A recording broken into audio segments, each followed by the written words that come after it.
بسم اللہ الرحمن الرحیم۔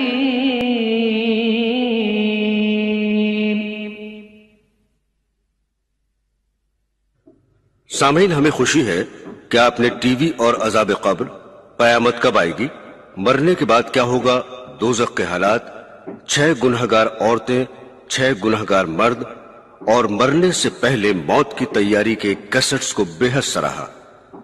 سونک انٹرپرائزز اب آپ کی خدمت میں پیش کر رہے ہیں ایک اور سبق آموز کیسٹ، گناہوں کی لذت ایک دھوکہ۔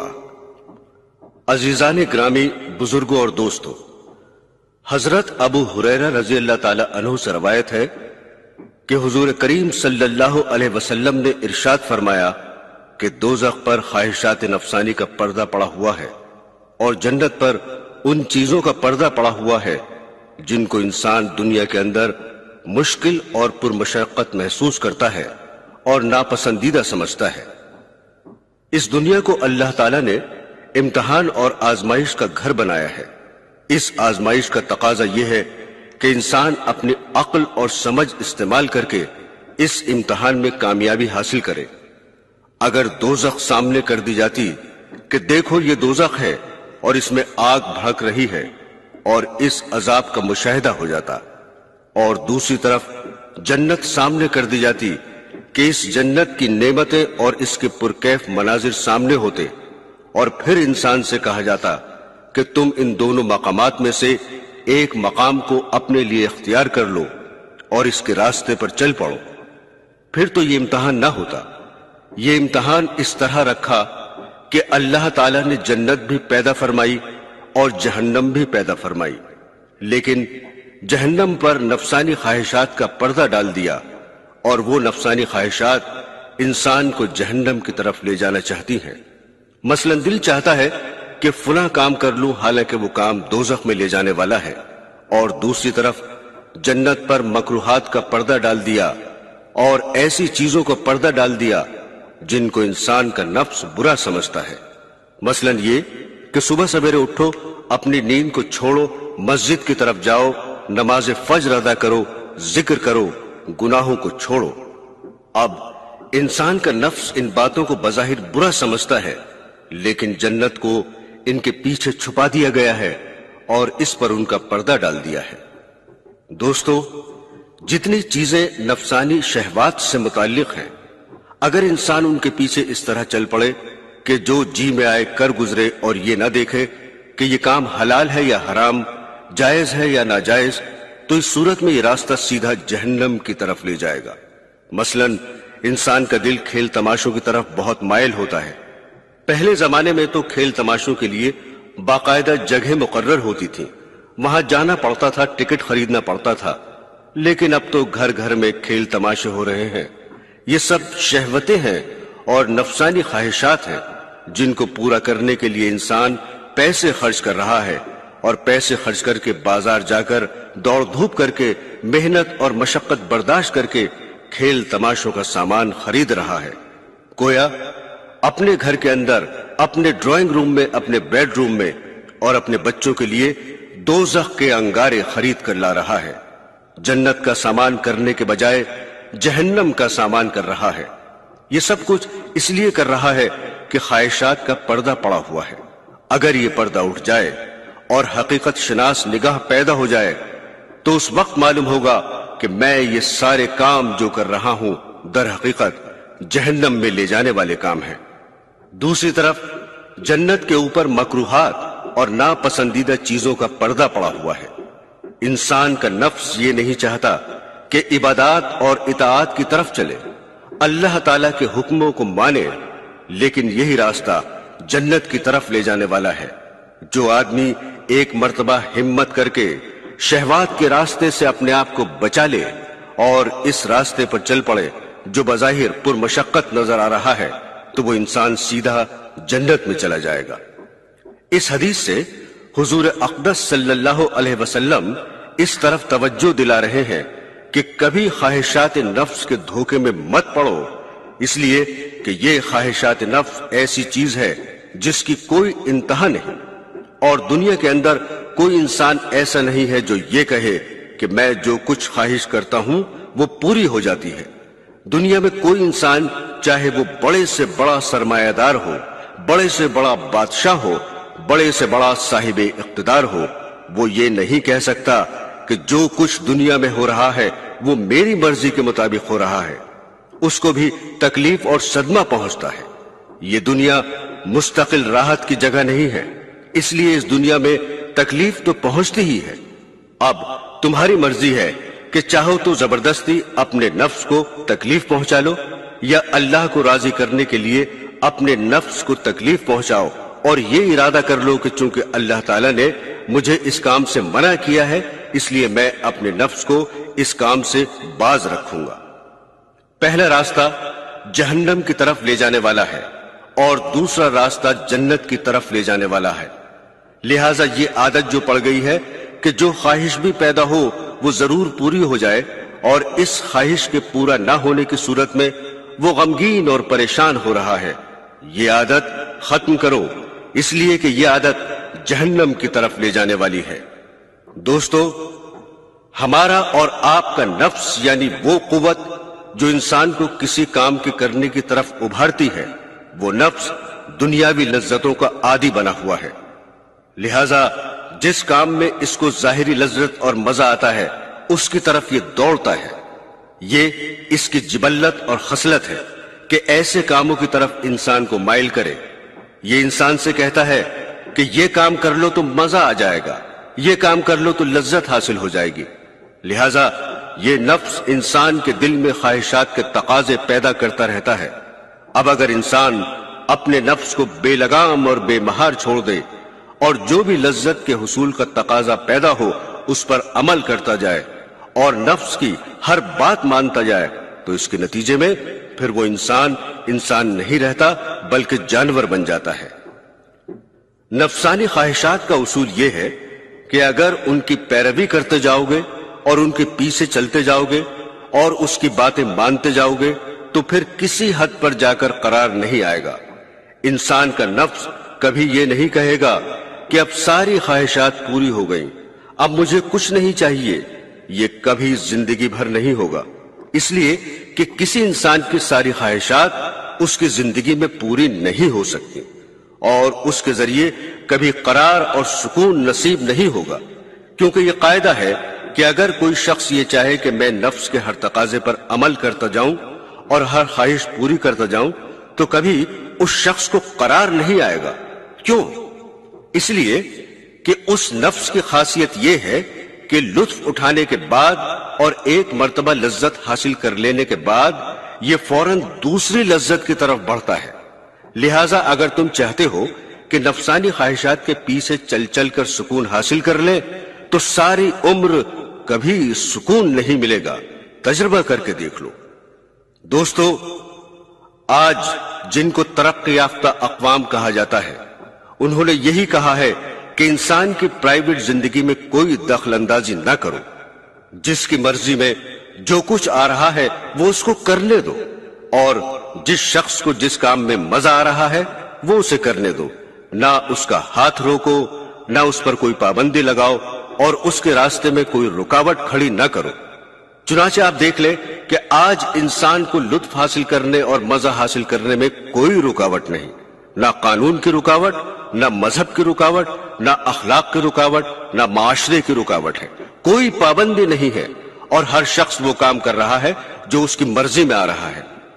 اور اگر اس شخص سے کوئی پوچھے کہ کیا تمہارا مقصد حاصل ہو گیا، تم جتنا لطف اس دنیا سے حاصل کرنا چاہتے تھے، کیا لطف کی وہ آخری منزل اور مزے کا وہ آخری درجہ تمہیں حاصل ہو گیا جس کے بعد تمہیں اور کچھ نہیں چاہیے؟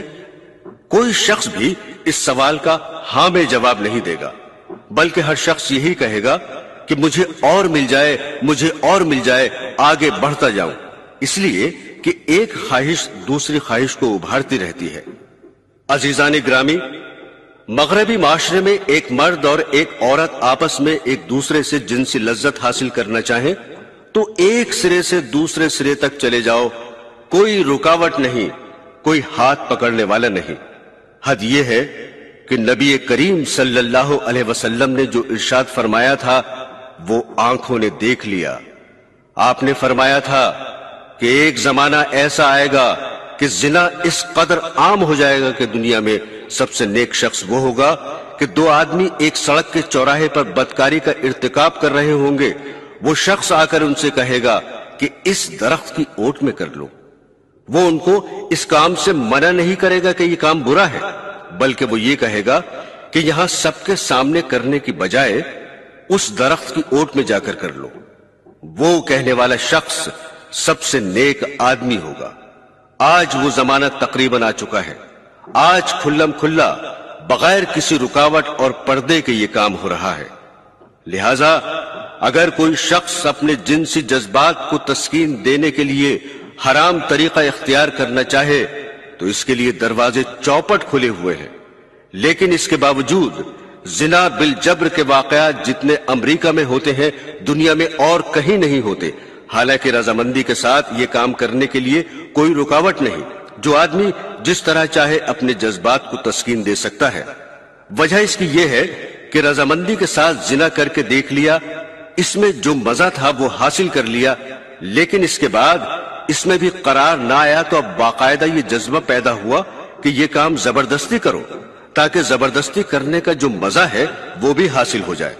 لہذا یہ انسانی خواہشات کسی مرحلے پر جا کر رکتی نہیں ہے، بلکہ اور آگے بڑھتی چلی جاتی ہیں، اور یہ ہوس کبھی ختم ہونے والی نہیں۔ میرے عزیزو، اسی لیے اللہ تبارک و تعالی اور اس کے رسول صلی اللہ علیہ وسلم نے فرمایا کہ نفسانی خواہشات کے پیچھے مت چلو، ان کا اتباع مت کرو، اس لیے کہ یہ تمہیں ہلاکت کے گڑھے میں لے جا کر ڈال دے گی، بلکہ اس کو ذرا قابو میں رکھو اور اس کو کنٹرول کر کے شریعت کی معقول حدود کے اندر رکھو۔ اور اگر تم رکھنا چاہو گے تو شروع میں یہ نفس تمہیں ذرا تنگ کرے گا، تکلیف ہوگی، صدمہ ہوگا، دکھ ہوگا۔ ایک کام کو دل چاہ رہا ہے مگر اس کو روک رہے ہیں۔ دل چاہ رہا ہے کہ ٹی وی دیکھیں اور اس میں جو خراب فلمیں آ رہی ہیں وہ دیکھیں، یہ نفس کا تقاضا ہو رہا ہے۔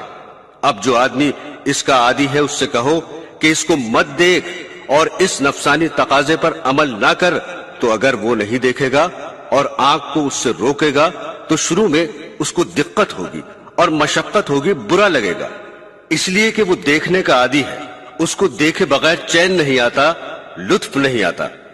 لیکن ساتھ میں اللہ تعالیٰ نے اس نفس کی خاصیت یہ رکھی ہے کہ اگر کوئی شخص اس مشقت اور تکلیف کے باوجود ایک مرتبہ ڈٹ جائے کہ چاہے مشقت ہو یا تکلیف ہو، چاہے دل پر آرے چل جائے، تب بھی یہ کام نہیں کروں گا۔ جس دن یہ شخص نفس کے سامنے اس طرح ڈٹ گیا، بس اس دن سے یہ نفسانی خواہشات خود بخود ڈھیلی پڑتی جائیں گی۔ یہ نفس اور شیطان کمزور کے اوپر شیر ہے، جو اس کے سامنے بھیگی بلی بنا رہے اور اس کے تقاضوں پر چلتا رہے، اس کے اوپر یہ چھا جاتا ہے، غالب آ جاتا ہے۔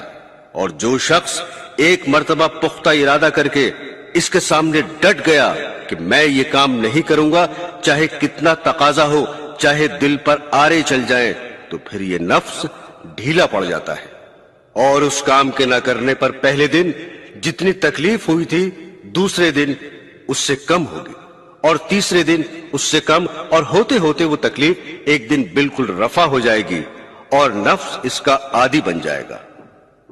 علامہ بوصیری رحمت اللہ علیہ ایک بہت بڑے بزرگ گزرے ہیں جن کا قصیدہ بردہ بہت مشہور ہے، جو حضور اقدس صلی اللہ علیہ وسلم کی شان میں ایک نعتیہ قصیدہ ہے۔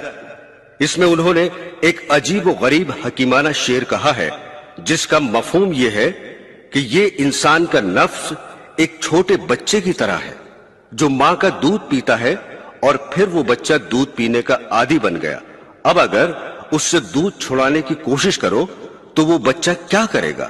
روئے گا، چلائے گا، شور کرے گا۔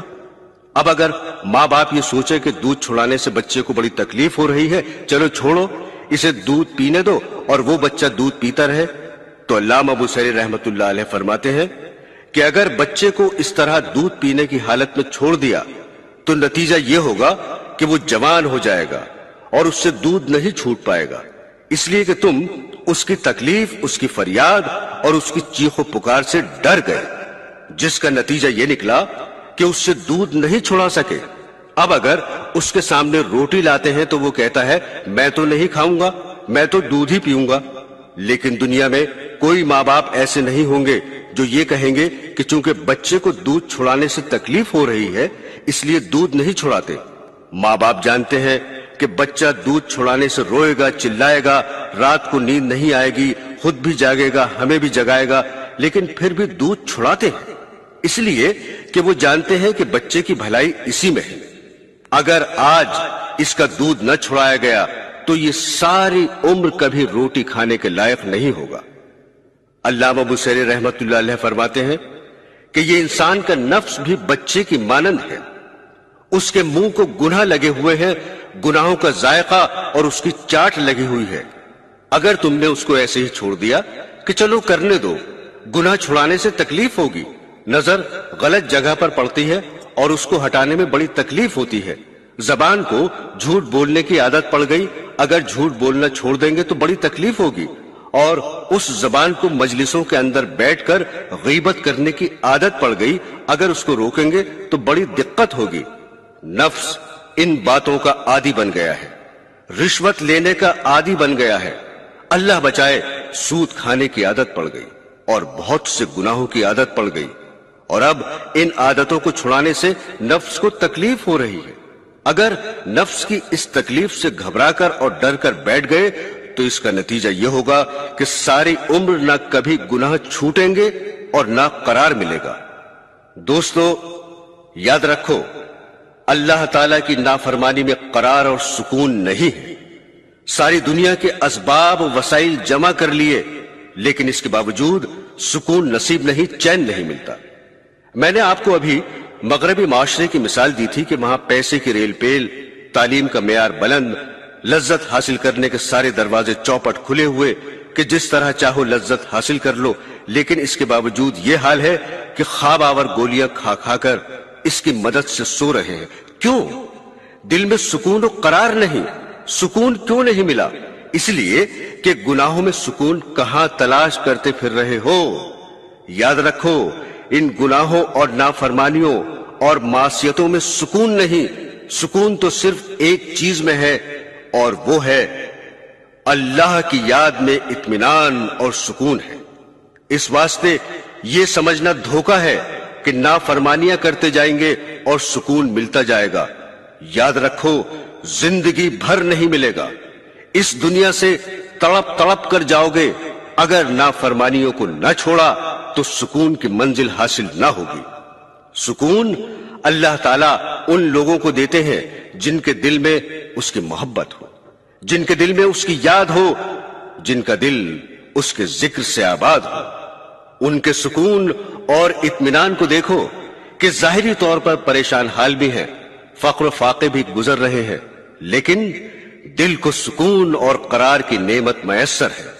لہذا اگر دنیا کا بھی سکون حاصل کرنا چاہتے ہو تو ان نافرمانیوں اور گناہوں کو چھوڑنا پڑے گا، اور گناہوں کو چھوڑنے کے لیے ذرا سا مجاہدہ کرنا پڑے گا، نفس کے مقابلے میں ذرا سا ڈٹنا پڑے گا۔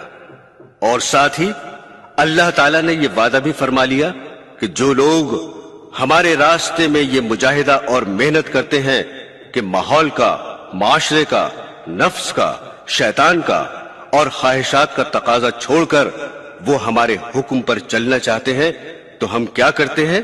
اس کے بارے میں حضرت تھانوی رحمت اللہ علیہ نے فرمایا کہ ہم ان کے ہاتھ پکڑ کر لے چلیں گے، یہ نہیں کہ دور سے دکھا دیا کہ یہ راستہ ہے، بلکہ فرمایا کہ ہم اس کا ہاتھ پکڑ کر لے جائیں گے، لیکن ذرا کوئی قدم تو بڑھائے، ذرا کوئی ارادہ تو کرے، ذرا کوئی اپنے اس نفس کے مقابلے میں ایک مرتبہ ڈٹے تو صحیح، پھر اللہ تعالیٰ کی مدد آتی ہے۔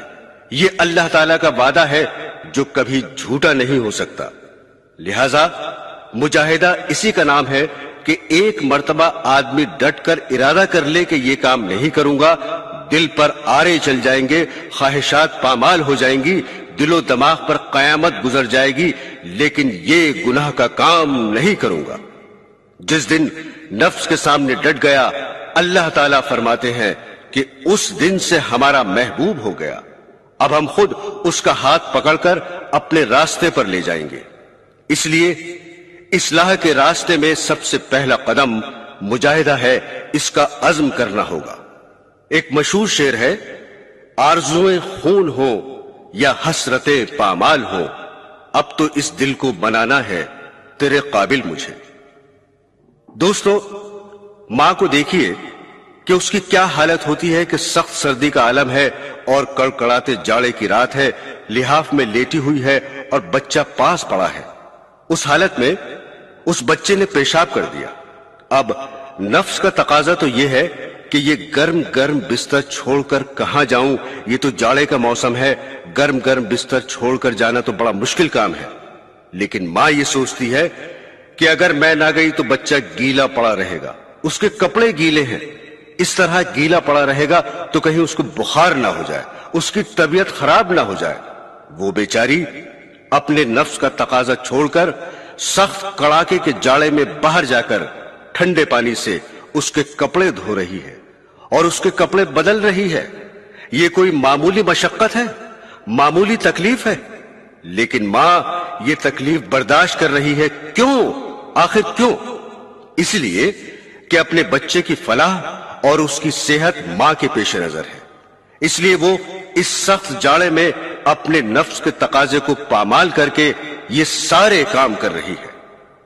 تو دوستو، دراصل یہ مجاہدہ شروع میں بڑا مشکل لگتا ہے کہ بڑا کٹھن سبق دیا جا رہا ہے کہ اپنے نفس کی مخالفت کرو، اپنے نفس کی خواہشات کی خلاف ورزی کرو۔ لیکن یاد رکھیے کہ دور سے یہ مشکل نظر آتا ہے، لیکن جب آدمی نے یہ پختہ ارادہ کر لیا کہ یہ کام نہیں کروں گا، تو اس کے بعد اللہ تعالی کی رحمت سے اور فضل و کرم سے مدد بھی ہوگی، اور پھر تم نے اس لذت، آرزو اور خواہش کو جو کچلا ہے، اس کچلنے میں جو مزہ آئے گا، انشاءاللہ اس کی حلاوت اور لذت کو محسوس کر کے آپ کو سکون قلب میسر ہوگا۔ عزیزان گرامی، اصلی مجاہد وہ ہے جو نفس سے اس طرح جہاد کرے کہ نفس کی خواہشات، نفس کی آرزویں، نفس کے تقاضے اس کو ایک طرف بلا رہے ہیں، لیکن انسان نفس کے ان تقاضوں اور آرزوؤں کو پامال کر کے دوسرا راستہ اختیار کرے۔ چنانچہ جو شخص اپنی اصلاح کی طرف قدم بڑھاتا ہے، اس کو مجاہدہ کرنا ہی پڑتا ہے، اور نفسانی خواہشات کے خلاف زبردستی کر کے، محنت کر کے، کوشش کر کے کڑوا گھونٹ پینا پڑتا ہے۔ اسی کا نام مجاہدہ ہے۔ برادران اسلام، دین کا کام مجاہدہ کے بغیر نہیں چل سکتا، بلکہ دنیا کے کام بھی مجاہدے کے بغیر نہیں ہو سکتے۔ اگر کوئی شخص روزی حاصل کرنا چاہتا ہے تو اس کے لیے اس کو بھاگ دوڑ کرنی پڑتی ہے، اس کے لیے اپنے نفس کے تقاضوں کو کچلنا پڑتا ہے، اس لیے کہ نفس کا تقاضا تو یہ ہے کہ آرام سے گھر میں پڑا سوتا رہے، لیکن وہ یہ سوچتا ہے کہ اگر میں سوتا رہ گیا تو روزی کیسے کماؤں گا۔ بچپن ہی سے بچے کو مجاہدے کی عادت ڈالنی پڑتی ہے۔ بچے کو جب شروع میں پڑھنے کے لیے بھیجا جاتا ہے تو اس کی طبیعت کے خلاف ہوتا ہے، پڑھنے کے لیے جانے کو اس کا دل نہیں چاہتا، لیکن اس کو اس کی طبیعت کے خلاف پڑھنے پر آمادہ کیا جاتا ہے۔ یہ مجاہدہ ہے۔ لہذا تعلیم حاصل کرنے کے لیے، روزی کمانے کے لیے، بلکہ دنیا کے تمام مقاصد کے لیے انسان کو اپنی طبیعت کے خلاف کرنا پڑتا ہے۔ اگر انسان یہ سوچے کہ میں اپنی طبیعت کے خلاف کوئی کام نہیں کروں گا، ایسا شخص نہ دنیا کا کوئی مقصد حاصل کر سکتا ہے اور نہ دین کا مقصد حاصل کر سکتا ہے۔ اللہ تبارک و تعالی نے اس کائنات میں 3 عالم پیدا فرمائے ہیں۔ ایک عالم وہ ہے جس میں آپ کی ہر خواہش پوری ہوگی، اس میں خواہش کے خلاف کرنے کی کوئی ضرورت نہیں، جو دل چاہے گا وہ ہوگا۔ اس میں انسان نفس کی خواہش کے مطابق کرنے کے لیے آزاد ہوگا، اس کو اس کے مواقع میسر ہوں گے۔ وہ عالم جنت کا عالم ہے، جس کے بارے میں قرآن کریم نے فرمایا ہے کہ یعنی جو تمہارا دل چاہے گا وہ ملے گا، اور جو مانگو گے وہ ملے گا۔ بعض روایات میں یہ تفصیل آئی ہے کہ مثلاً بیٹھے بیٹھے یہ دل چاہا کہ انار کا جوس پی لوں. اب صورتحال یہ ہے کہ قریب میں نہ تو انار ہے اور نہ انار کا درخت اور نہ جوس نکالنے والا ہے، لیکن یہ ہوگا کہ جس وقت تمہارے دل میں اس کے پینے کا خیال آیا اسی وقت اللہ تعالیٰ کی قدرت سے انار کا جوس نکل کر تمہارے پاس پہنچ جائے گا. اللہ تبارک و تعالیٰ اپنے بندوں کو یہ قدرت عطا فرمائیں گے کہ جس چیز کا دل چاہے گا وہ ملے گی.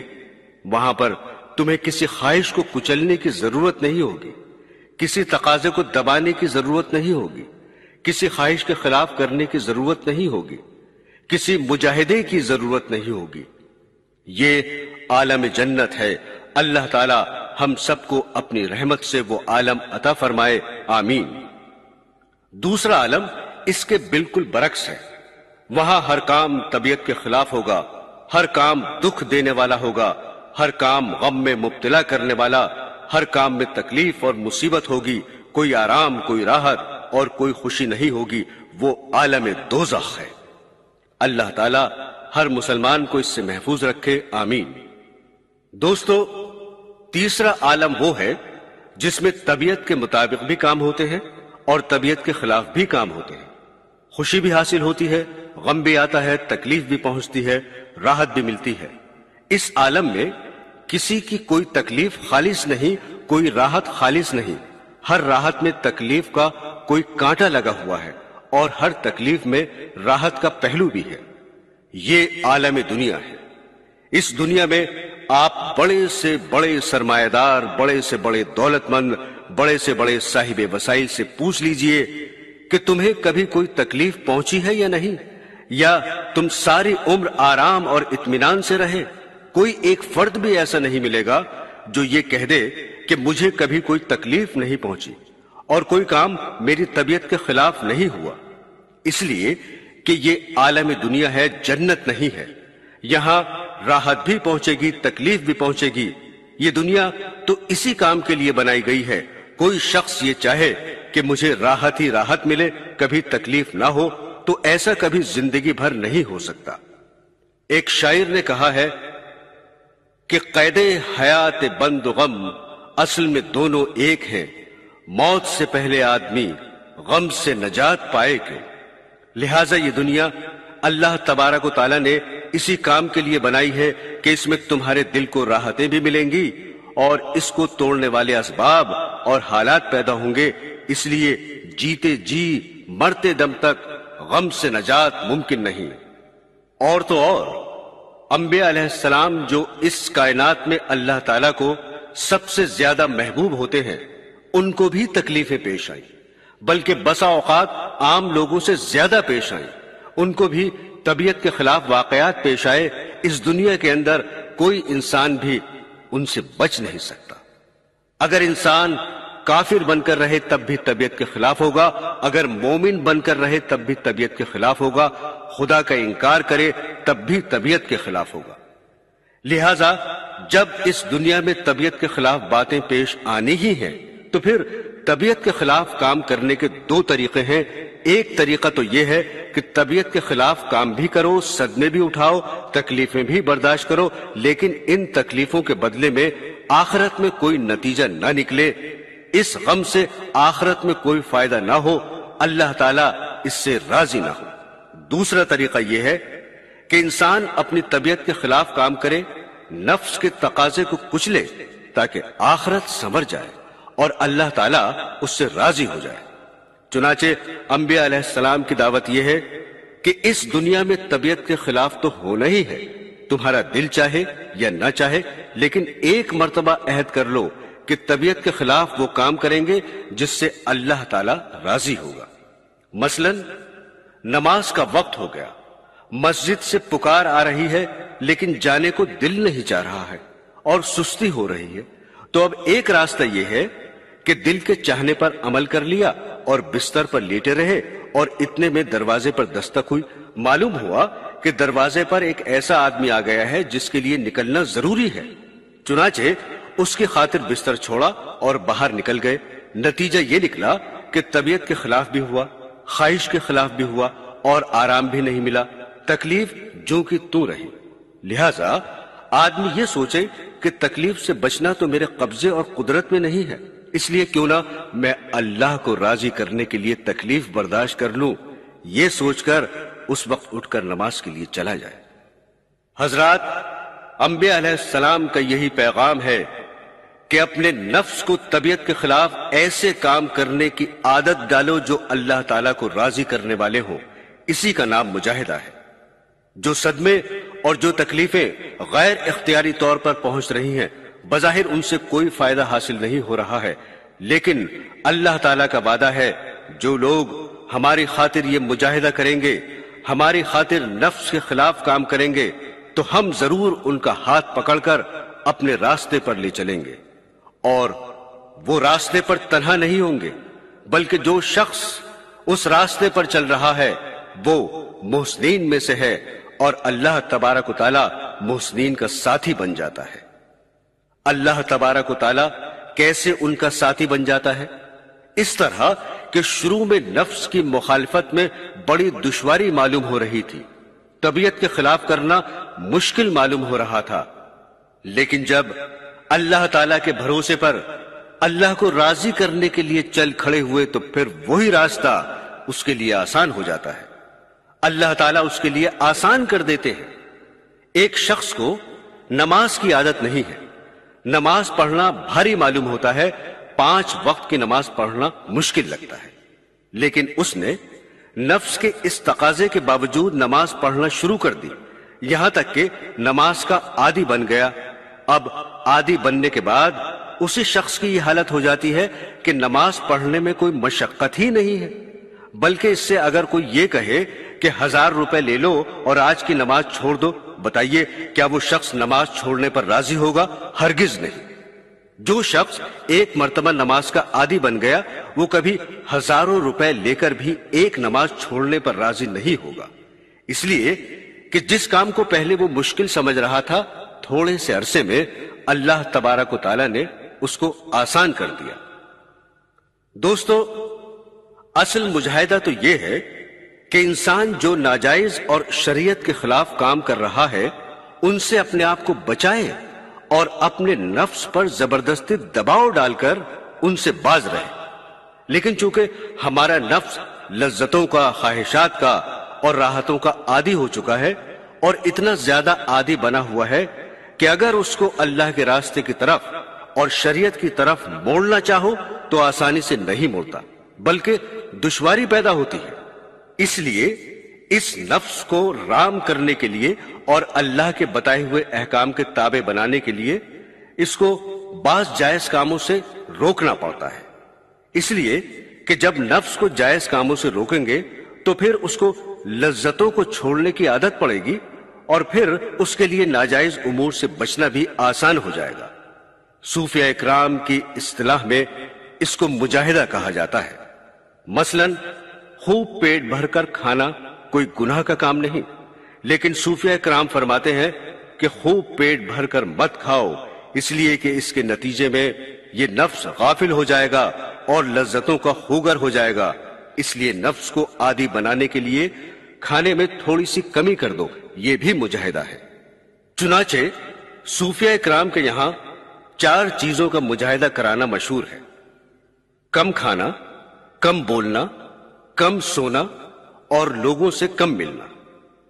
کم کھانا، پہلے زمانے میں صوفیہ اکرام کم کھانے پر بڑے بڑے مجاہدے کرایا کرتے تھے، یہاں تک کہ فاقہ کشی تک نوبت آ جاتی تھی، لیکن حضرت مولانا اشرف علی صاحب تھانوی رحمت اللہ علیہ نے فرمایا کہ یہ زمانہ اب اس قسم کے مجاہدوں کا نہیں ہے، اب تو لوگ ویسے ہی کمزور ہیں، اگر کھانا کم کر دیں گے تو اور بیماریاں آ جائیں گی اور اس کے نتیجے میں کہیں ایسا نہ ہو کہ پہلے جو عبادت کرتا تھا اس سے بھی محروم ہو جائے۔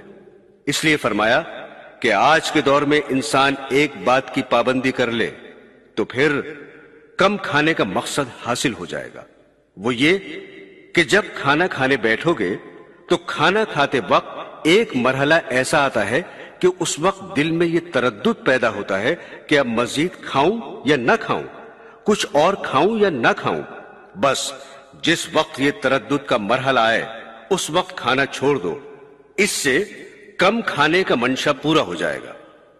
اور یہ جو تردد پیدا ہوتا ہے کہ مزید کھاؤں یا نہ کھاؤں، یہ عقل اور طبیعت کے درمیان لڑائی ہوتی ہے، کیونکہ کھانا کھانے میں مزہ آ رہا ہے تو اب نفس یہ تقاضا کر رہا ہے کہ کھانا کھا کر مزہ لے لے، اور عقل کا تقاضا یہ ہوتا ہے کہ اب مزید کھانا مت کھاؤ، اب مزید کھانا کھاؤ گے تو کہیں بیمار نہ پڑ جاؤ۔ نفس اور عقل کے درمیان یہ لڑائی ہوتی ہے، اور اس لڑائی کا نام تردد ہے۔ لہذا ایسے موقع پر نفس کے تقاضے کو چھوڑ دو اور عقل کے تقاضے پر عمل کرو۔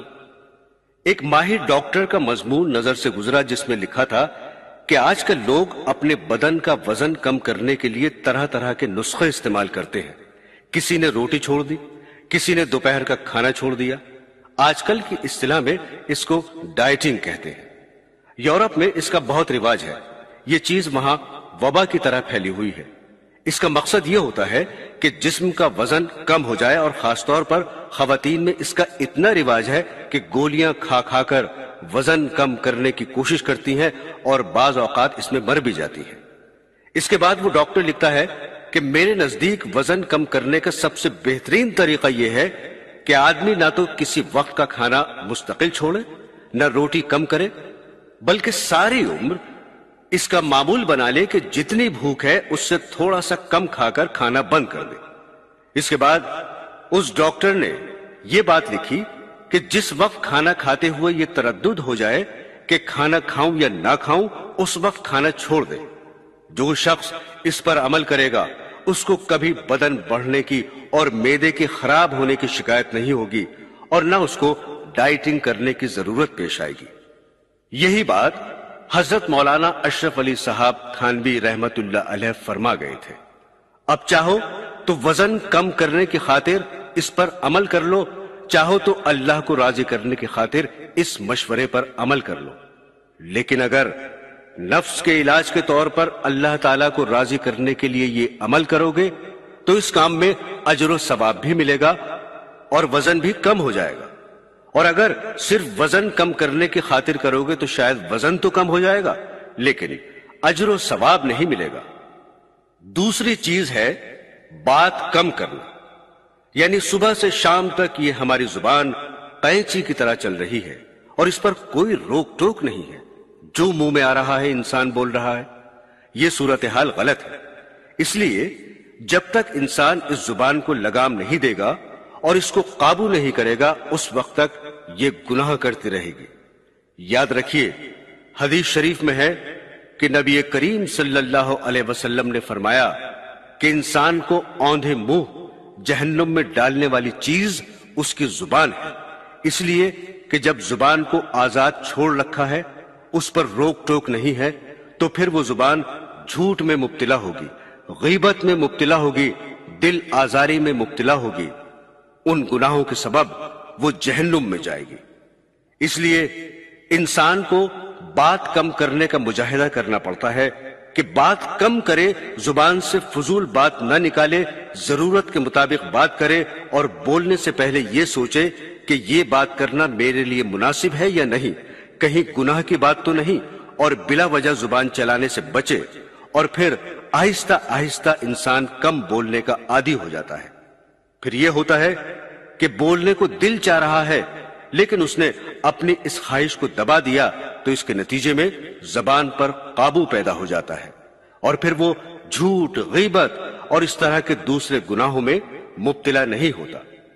دوستو، یہ جو فضول قسم کی مجلس آرائی ہوتی ہے نا، جس کو آج کل کی اصطلاح میں گپ شپ کہا جاتا ہے، کوئی دوست مل گیا تو فوراً اس سے کہا کہ آؤ ذرا بیٹھ کر گپ شپ کریں۔ یہ گپ شپ لازماً انسان کو گناہ کی طرف لے جاتی ہے۔ ہاں، شریعت نے ہمیں تھوڑی بہت تفریح کی بھی اجازت دی ہے، نہ صرف اجازت دی ہے بلکہ نبی کریم صلی اللہ علیہ وسلم نے ارشاد فرمایا کہ یعنی دلوں کو تھوڑے تھوڑے وقفے سے آرام بھی دیا کرو۔ نبی کریم صلی اللہ علیہ وسلم کی تعلیمات پر قربان جائیے کہ ہمارے مزاج، ہماری نفسیات اور ہماری ضروریات کو ان سے زیادہ پہچاننے والا اور کون ہوگا؟ وہ جانتے ہیں کہ اگر ان سے کہا گیا کہ اللہ کے ذکر کے علاوہ کچھ نہ کرو، ہر وقت اللہ کے ذکر میں مشغول رہو، تو یہ ایسا نہیں کر سکیں گے، اس لیے کہ یہ فرشتے نہیں ہیں، یہ تو انسان ہیں۔ ان کو تھوڑے سے آرام کی بھی ضرورت ہے، تھوڑی سی تفریح کی بھی ضرورت ہے، اس لیے تفریح کے لیے کوئی بات کرنا، خوش طبعی کے ساتھ ہنس بول لینا نہ صرف یہ کہ جائز ہے بلکہ پسندیدہ ہے اور نبی کریم صلی اللہ علیہ وسلم کی سنت ہے۔ لیکن اس میں زیادہ منہمک ہو جانا کہ اسی میں کئی گھنٹے برباد ہو رہے ہیں، قیمتی اوقات ضائع ہو رہے ہیں، تو یہ چیز انسان کو لازمن طور پر گناہ کی طرف لے جانے والی ہے۔ اس لیے فرمایا جا رہا ہے کہ تم باتیں کم کرنے کی عادت ڈالو، اور یہ بھی مجاہدہ ہے۔ عزیزان گرامی، تیسرا مجاہدہ ہے کم سونا۔ اس میں بھی پہلے تو نہ سونے کا مجاہدہ ہوتا ہے، چنانچہ جیسا کہ مشہور ہے کہ امام ابو حنیفہ رحمت اللہ علیہ عشاء کے وضو سے فجر کی نماز پڑھا کرتے تھے، لیکن بزرگوں نے فرمایا کہ کم سونے کی حد یہ ہے کہ آدمی کو دن رات میں کم از کم 6 گھنٹے ضرور سونا چاہیے، 6 گھنٹے سے کم نہ کرے ورنہ بیمار ہو جائے گا۔ اور حضرت تھانوی رحمت اللہ علیہ فرماتے ہیں کہ اگر کسی کو بے وقت سونے کی عادت ہے تو وہ اس کو ختم کرے، یہ بھی کم سونے کی حد میں داخل ہے اور یہ بھی مجاہدہ ہے۔ دوستو، چوتھا مجاہدہ ہے لوگوں سے میل جول کم کرنا اور بہت زیادہ میل جول سے پرہیز کرنا، اس لیے کہ انسان کے جتنے زیادہ تعلقات ہوں گے اتنا ہی گناہوں میں مبتلا ہونے کا اندیشہ رہے گا۔ تجربہ کر کے دیکھ لو، آج کل تو تعلقات بڑھانا باقاعدہ ایک فن اور ہنر بن گیا ہے جس کو پبلک ریلیشن کہا جاتا ہے، جس کا مقصد یہ ہے کہ لوگوں کے ساتھ تعلقات زیادہ پیدا کرو اور اپنا اثر و رسوخ بڑھاؤ اور ان تعلقات کی بنیاد پر اپنا کام نکالو۔ لیکن ہمارے بزرگوں نے اس سے منع فرمایا ہے کہ بلا ضرورت تعلقات نہ بڑھائے جائیں بلکہ تعلقات کو کم کیا جائے۔ دوستو، دل ایک آئینہ ہے، اس لیے کہ اللہ تعالیٰ نے انسان کے دل کو ایک آئینہ بنایا ہے، جو تصویر انسان کے سامنے سے گزرتی ہے اس کا عکس دل پر جم جاتا ہے۔ لہذا جب انسان کے تعلقات زیادہ ہوں گے تو اس میں پھر اچھے لوگ بھی آئیں گے اور برے بھی آئیں گے، اور جب برے کاموں میں مصروف لوگ ملاقات کریں گے تو ان کے کاموں کا عکس ہمارے دل پر پڑے گا اور اس سے دل خراب ہوگا۔ اس لیے فرمایا کہ دوسروں سے بلا ضرورت زیادہ نہ ملو، دوسرے لوگوں سے تعلقات جتنے کم ہوں گے اتنا ہی اللہ جل شانہ سے تعلق میں اضافہ ہوگا۔ مولانا رومی رحمت اللہ علیہ فرماتے ہیں کہ یہ تعلقات اللہ تعالیٰ کے ساتھ تعلق قائم کرنے میں حجاب اور پردے بن جاتے ہیں۔ دنیا کی جتنی محبتیں بڑھیں گی کہ اس سے بھی محبت ہے، اس سے بھی محبت ہے، اتنا ہی اللہ تبارک و تعالیٰ سے تعلق میں کمی آئے گی۔ البتہ جو حقوق العباد ہیں وہ بے شک ادا کرنے ہیں، ان میں کوتاہی نہیں کرنی ہے، لیکن بلا وجہ تعلقات نہیں بڑھانا چاہیے۔ اسی کا نام لوگوں سے میل جول کم کرنا ہے۔ بہرحال یہ مجاہدات اس لیے کرائے جاتے ہیں تاکہ ہمارا یہ نفس قابو میں آ جائے اور ناجائز کاموں پر اکسانا چھوڑ دے۔ دوستو، یہ نہیں سمجھنا چاہیے کہ خواہشات نفس کو کچلنے سے جو چوٹیں لگ رہی ہیں اور جو تکلیف ہو رہی ہے وہ بیکار جا رہی ہے، بلکہ اس کے بعد جب یہ دل اللہ تعالیٰ کی محبت کا محل بنے گا اور اللہ تعالیٰ کے ذکر اور اس کی یاد کا محل بنے گا تو اس وقت اس کو جو حلاوت نصیب ہوگی، خدا کی قسم اس کے مقابلے میں گناہوں کی یہ ساری لذتیں خاک در خاک ہیں، ان کی کوئی حقیقت نہیں۔ اللہ تعالیٰ یہ دولت ہم سب کو نصیب فرمائے، ہماری فہم کو درست فرمائے اور ان باتوں پر عمل کی توفیق عطا فرمائے۔ آمین ثم آمین۔